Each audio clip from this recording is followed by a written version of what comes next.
Hi, is anybody else having trouble getting notifications that we're going live? I'm not getting anything anymore, and I'm supposed to be paying attention to the live chat, and I'm not even getting the information on my phone that we're live. So um, I apologize to you. Please remember that we are going to be here at this time so that you can look for us. And uh, I'm trying to find it on the YouTube so we can. So here we are live. Okay, so thanks for being here. Hope all is well. Well, let me start off by saying Larry has had some very important work to do today. There's a certain measure of panic going on among the people that are trying to fight for us and fight for justice because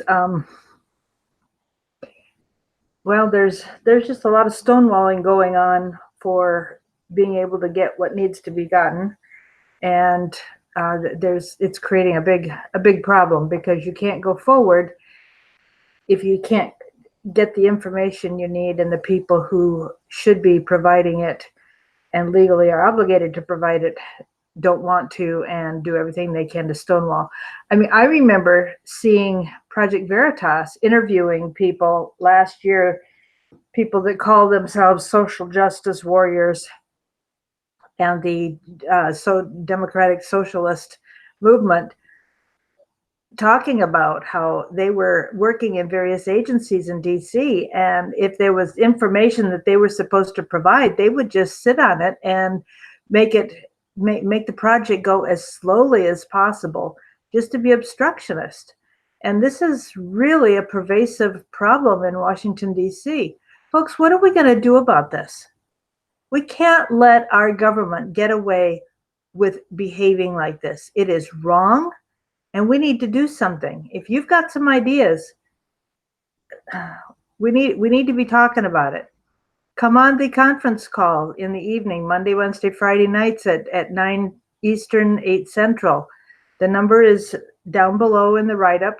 It's 712-451-0725. The access code is 492-215 #. We need new people with fresh ideas. We need to be standing up for our country and doing something and demanding that our representatives represent us and that the people working in government actually work and actually do what they're supposed to do instead of just stonewalling because they don't like President Trump. This is just absurd. And those of us who are in favor of President Trump need to be active in supporting him. I got a call yesterday from somebody asking how Larry feels about President Trump.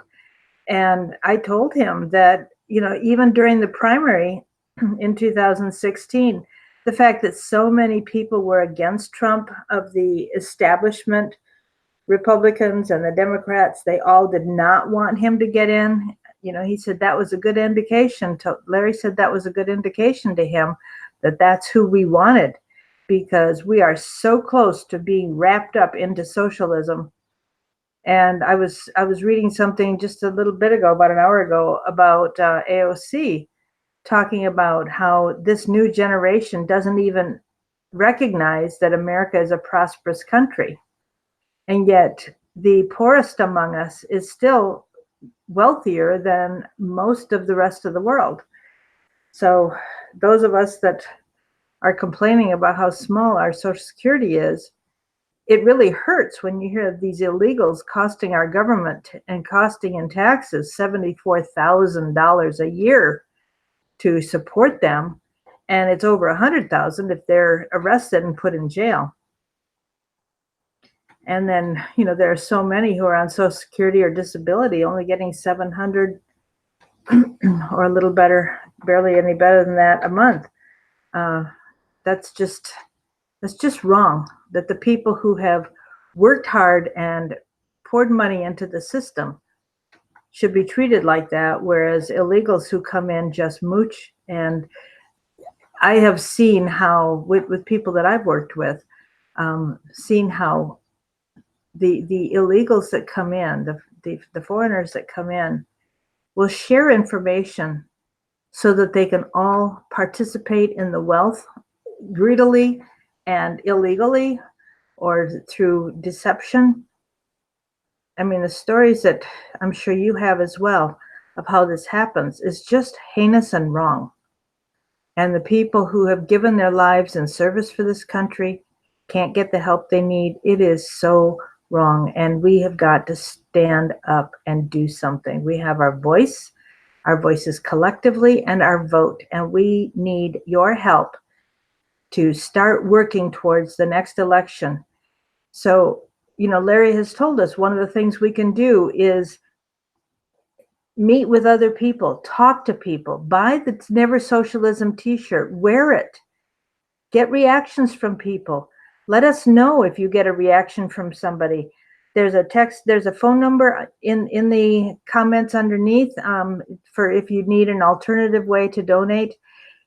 You can also text and give comments on the reactions you get when you wear the t-shirt, what happens, because we want to keep statistical analysis of what's happening. It'll help us to formulate a suggestion of where we go from here and how we use it even better and even further.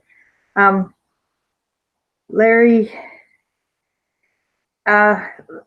okay, Larry, yes, there's a question in the comments about Larry and his Social Security. Larry was getting Social Security and it stopped. Now, we can't say who for sure is responsible for ending it, but there is somebody very, very powerful who was able to pull strings to make sure that his name was taken off the list for Social Security. And this very, very powerful person has done everything in their power to hurt Larry and hurt what he's doing and to try and stop him. And those of us that care about this country really do need to help support this hero for what he is doing. He has an ability to think outside the box in a way that very few people in the world know how to do. He has worked in so many different capacities and worked with leaders and people who are trying to do the right thing. Or he even worked with people who were doing the wrong thing, as you know, with his work in Arkansas under Governor Bill Clinton. I mean, he worked with Comey and Mueller and Rosenstein back in Arkansas days. And so he knows who these people are. He knows how they work. And he wants to be able to tell us more about Mueller. He is too sick right now to be able to come on with us.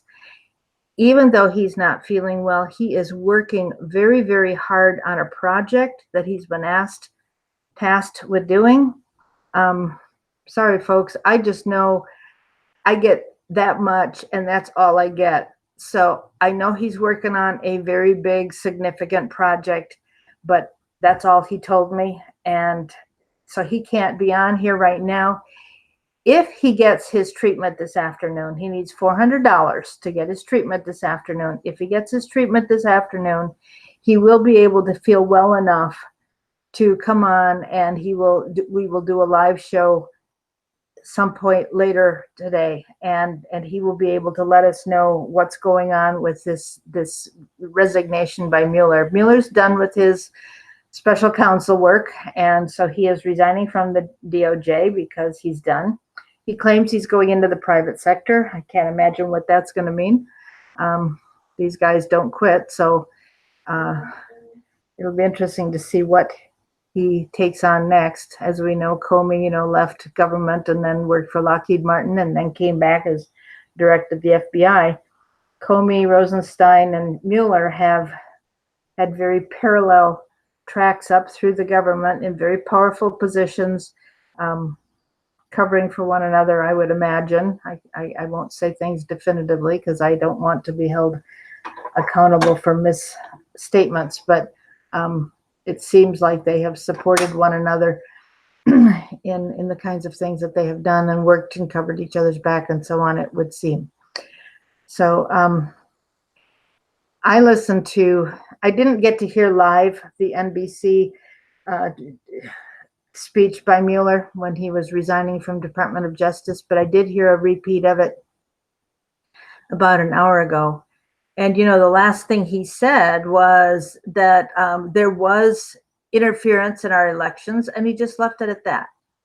He leaves it open as if it was Trump, and but he said that an investigation needs to be made not by the DOJ, but some other governing agency, because the DOJ cannot indict a sitting president while he is president.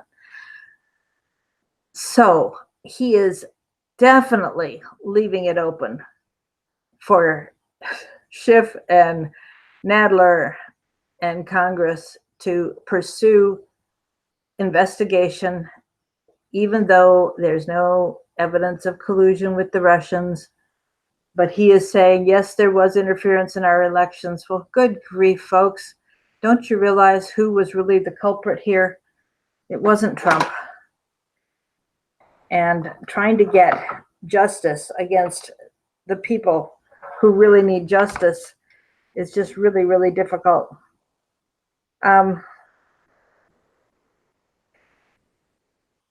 Who are you saying was scared, in your opinion, Net Detective? I don't understand what you mean by he was scared in your opinion.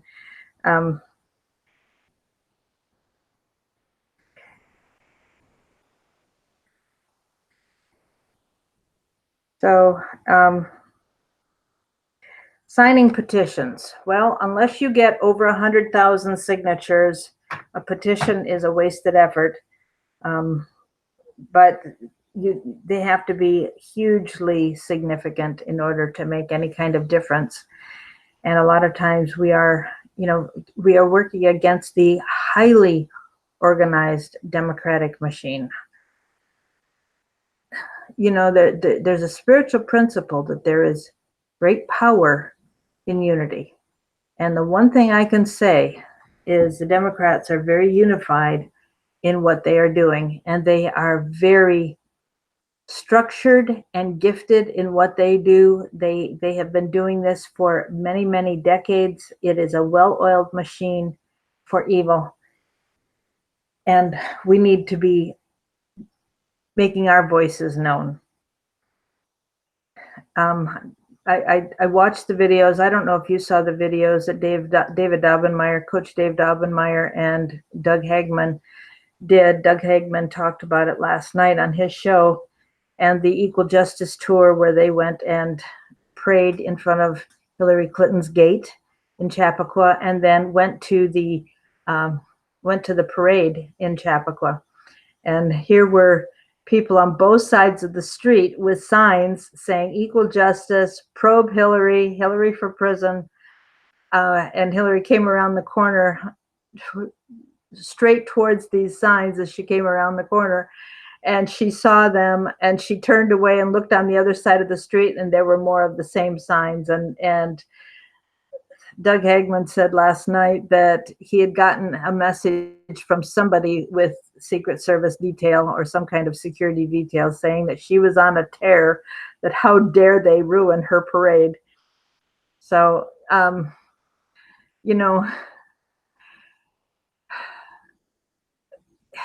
we have got to start speaking up and let it be known that we are not just going to be silent anymore. The Republicans, the conservatives have been the silent majority, and we need to stop being silent anymore.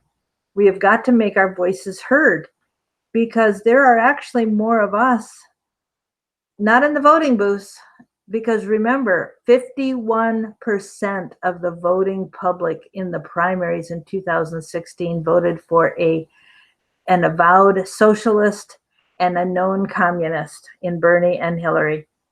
51% of our population voted in the primary for Hillary and Bernie, communist and a socialist.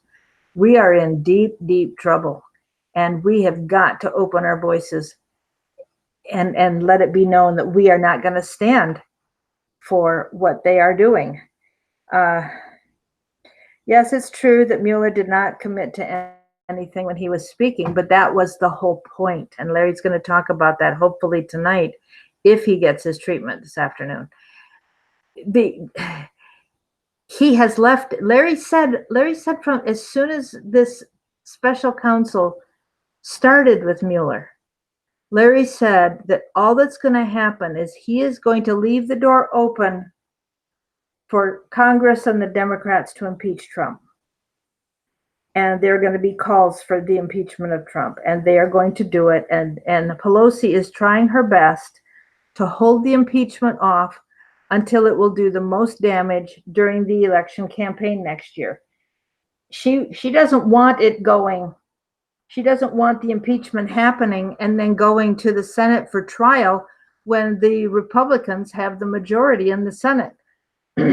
Larry is confident that in the 2020 election, whoever wins the White House, that party will also have the Senate and the House.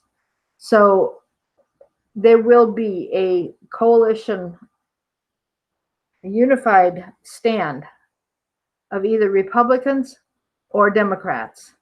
And which way that goes, if the Democrats control the House, the Senate, and the White House, we will be a socialist country within months. Promising free college, promising debt repayment, promising free health care may work for a year or two or maybe even 3 years. But then they run out of other people's money. And the ruling elite won't be donating their money. They will be having loopholes that they don't have to pay taxes and have their money confiscated to help pay for all these freebies and sweeteners that Larry calls the reparations and everything. And we know that the Appropriations Committee will never approve the funding. And there are already, I think he said one time, $300 trillion in laws that have been passed and are not yet funded. So even though we think we're $21 trillion in debt, it's really more like $321 trillion because of all the laws that were passed and never funded. But the commitments have been made. So we are facing devastating consequences if we can't get people to come out and vote for President Trump and vote for Republican senators and House members. Now, Larry has a strategy for helping to replace the incumbents, even though we don't have money. But because the incumbents come with a huge war chest funded by all the money that they take in. All these congressmen and senators are supposed to do is spend 40 hours a week in fundraising. That is their job. And what we have done is we have elected the people who will fundraise to keep them in power. And they want to keep their job because they want to keep access to freebies, access to insider trading information for Wall Street. It's illegal for us, but it's not illegal for them. And so that's how they go with their 174 to 196, depending on how many years they've been in Congress, their $174,000 salary to multimillionaires, because they can do all this insider trading because of the things that they know in the way of laws that are being passed. I mean, for crying out loud, look at 28 Years to Nowhere, Larry's story, where he talks about the Alaskan fisheries and how the Department of Commerce, the Commerce Secretary, Ron Brown, the Alaskan fisheries had canneries right on their ships, and so they could get fish to market faster than anybody else. That was made illegal. It was outlawed that they couldn't do it that way. It wasn't right for them to have such a monopoly and be able to beat everybody. It needed to be more even. So the value of the Alaskan fisheries went down to 20 cents on the dollar. I think it was it Tyson Farms that bought them up? Yeah, I'm guessing. I can't remember the page, and I don't have the book right here. It's across the room. I'm not going to go get it. But after this company bought them up, a friend of Bill's, of course, Bill Clinton's, As soon as they bought up the company, then that restriction was lifted.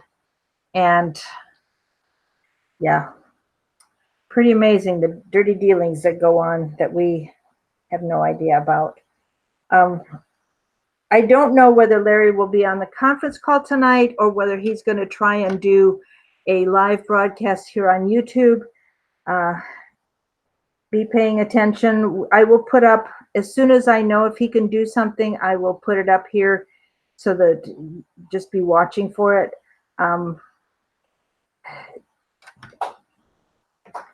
The only way Larry can do it, though, is if he gets the $400 he needs for his treatment this afternoon. Believe me, he is working very, very hard. I've gotten a couple one-line texts from him today talking about panic going on, his being tasked with something that involves some key players that can really put him in danger because of what he's been asked to do. So if you cannot give, please pray for a hedge of protection around Larry, and that pray that there will be success in the investigations. We need to pray that the Senate will approve. There are 4 judges that have purview in New York, DC, or Virginia that will be honest judges, where the prosecutions could happen of the people that we want to see brought to justice. Until and unless those judges are approved, unless we can find an honest court, they have been trying other avenues to try and find a court that they can go into. And they haven't found anything yet. Otherwise, things would have started already. They are ready to start prosecutions. They've got enough evidence, believe me. They've got proof galore of all the evil that has gone on behind the scenes that we didn't know about from the very top level in the last term after 2012. My goodness, the things that have gone on. And folks, if we had any idea of what Larry is able to accomplish, there would be no sacrifice too great to keep him in the fight. You know, one of the texts I got from him this morning was, you know, don't they realize how sick I am? I just want to be able to rest. I'm so tired. But he can't. He knows what he can do. And so he pushes himself and he pushes himself and he pushes himself. And, you know, they're panicking too, just be realizing how sick he is. And they're really concerned. But I will tell you, I have watched him get this close to not being here and come back over and over again. The man rallies when he gets his treatment and gets it on time. We need to find somebody who has funds that can keep him going. So if you are not destitute, please do something. Give what you can, whether it be $1 or $5, $10, $100, $400, $1,000. Please donate. His PayPal account is nicholslive@aol.com. That is the fastest way. He gets the money within about 3 minutes at the most. It quickly goes from your account to his account. He gets it immediately. As soon as he gets the adequate funding for what he needs, he goes and gets the treatment. He will not get any help if he doesn't pay. The hospital where he lives is not a public hospital, it's a private hospital. And you know how it is when you don't have insurance, you get to pay premium rate. And it's not fair to us to have to be paying those premium rates, but it is the only way to keep him in the fight. So folks, if you can do anything, his PayPal account again is nicholslive@aol.com. Yes, Matt, we need to bust the bad guys and take their assets. That's what Larry is trying to help make happen. And thank you, Anthony, for posting your name. I do the same thing. Whether we should be afraid of them or not is another matter, but you know, we need to stand and be counted. And I thank you. Um, is it legal to be giving, for banks to be giving documents? I don't think so. I don't think it is. But I mean, look at the bank that gave Maxine Waters a whole bunch of documents with Trump's financial dealings. We know that Trump was not a pristine, innocent Christian with the wealth he made. There were dealings that he made were very harsh. On the other hand, that has given him the skills for the strong stance he takes against the other countries and trying to negotiate deals on behalf of America. We did not elect a president who was a pristine pastor. We elected a New Yorker who knows how to fight back and fight back harder. And that's why we elected him. And he is doing what we expected him to do. And I know there are times when it looks like he's compromising. That's the art of the deal. And there are times when he has to do what he has to do to be able to go further with what needs to be done. So we support our president and we pray for his protection. By the way, folks, Sunday, this coming Sunday, June 2nd, has been called a National Day of Prayer for our president. Franklin Graham is calling for it. Please put it on your calendar. Please contact your pastor and ask him to participate. Even if your pastor is not a Trump supporter, it is appropriate that we pray for our leaders according to Romans 13. So if you go to a church like I was going to where everybody is anti-Trump, the right thing to do is to pray for our president, leave it open-ended. If you can't pray for his protection, then at least pray that God would have his way and God would have his will in our country with this leadership. So with that, let's see. I don't see any other questions in the chat. Folks, thank you. Please donate whatever you can. We've got to keep Larry in the fight. He is constantly, about the time he thinks things have quieted down and he's done everything he can, they come up with another panicked response. Something else has happened and they need him to do some other massive task. Please pray that he will find the people he needs to find to help him with what needs to be done. He said he doesn't remember if he even has their contact information available anymore. Whoever it is, I have no idea who it is. That's all I know. That's what he said. He says, I need to contact some people, but I hope I can find their contact information. Another one of his one-line text messages to me today. Thank you very much. Thank you for your support and help for Larry. Listen, he is very quick to let us know that this is a joint effort. We are a team. We are working together. Unfortunately, we don't have the kind of funding we need to be able to maximize our efforts, but it's the grassroots, $1 here, $5 there, $10, $100, $1,000. We're pooling together our resources to make a difference because we don't have any millionaires who are stepping up to say, I will take care of this for X months. It's what we need, but that's not what we have. So thank you. Thank you. Thank you from the bottom of our hearts for everything you have done to help. And if you cannot give money, there are other ways that you can help. You can talk to other people. You can pray. But we also need action behind our prayers. We have to have action. And right now, funding Larry is the number one thing that needs to be done because of what is accomplished behind the scenes that unfortunately we don't get to know about until we get to heaven. But rest assured, it is a wise investment. So thank you very much. Hopefully we will be on with Larry tonight. If he gets the money to get his treatment, he needs to go get it. Probably within the next hour or two for sure. Anything you can do is greatly, greatly appreciated. So until later tonight or tomorrow, I will not be back on later tonight unless he's coming on and we'll come on together. Otherwise, I will be here with an update tomorrow. Just hopefully somebody will step up and we will be able to get him what he needs so he can come on tonight and let us know just what's going on with Mueller and with the investigations that he has now opened up for Congress to do. Thanks, guys. God bless you. Bye.